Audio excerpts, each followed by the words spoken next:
আসসালামু আলাইকুম শেখ। ওয়ালাইকুম আসসালাম ওয়া রাহমাতুল্লাহি ওয়া বারাকাতুহু। জি, আমি পশ্চিমবঙ্গ হুগলি জেলা থেকে বলছি। বলেন বলেন। শেখ, প্রশ্নটা লাগালাগি হবে, একটু লম্বা হয়ে যাবে শেখ। জামাতে ইসলাম, দেওবন্দি, বেরলভী, এরা 10ই মহরম, 27 রজব, 15 শ্রাবণ এরা বিদাত করতেই থাকে। বা আমাদের গ্রামে সালাফি হানাফি মিলামিশি বাস একই সাথে মিলে ঝুলে থাকে। অধিকাংশ 100-র মধ্যে 90 ভাগ দেওবন্দি হানাফি। তো জি, ওই মসজিদ মাদ্রাসা ঈদগাহ চাঁদা না দিলে জবরদস্তি কিছু নেই, যে চাঁদা দিতেই হবে কোনো মানে নেই। কিন্তু কথা হলো, আপনার একটা লেকচার শুনেছিলাম যে যে মসজিদ মাদ্রাসা ঈদগাহ বিদাত হবে সেখানে চাঁদা না দেওয়াই ভালো, কিন্তু গ্রামের মসজিদ মাদ্রাসা ঈদগাহ।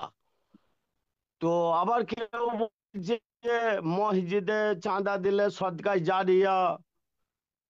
তো এই বিষয়ে একটু বলবেন। বেদাতি মসজিদ দুই রকম। এমন বেদাতি যারা বড় শিরক করে, তাদের মসজিদও আল্লাহ ছাড়া অন্যকে ডাকে, গস কুতুব খাজা এদেরকে ডাকে। তাহলে এসব মসজিদে সহযোগিতা করা মোটেই যায়। আর আরেক বেদাতি আছে যারা নিয়ত পড়ে, সম্মিলিত মোনাজাত করে, আর বিভিন্ন রকমের বেদাত গুলি করে। এই যে 27 রজব হয়তো করে, এইটাও বেদাত।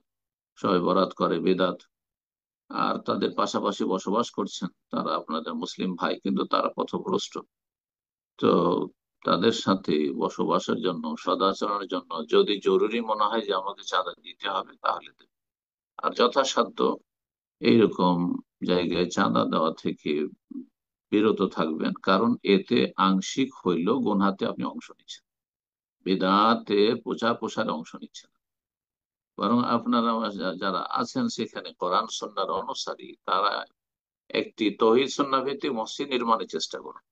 তাদের সাথে কোনো শত্রুতা নেই, কারণ দুনিয়ার ক্ষেত্রে আমরা অমুসলিমদের সাথে চলাফেরা করছি। জি, হিন্দু খ্রিস্টান ইহুদি সবার সাথে চলাফেরা দুনিয়ার ক্ষেত্রে করতে হচ্ছে। নবী সাল্লাল্লাহু আলাইহি ওয়াসাল্লাম দুনিয়ার ক্ষেত্রে চলাফেরা করেছেন, ব্যবসা বাণিজ্য লেনদেন করেছেন, কেনাকাটা করেছেন।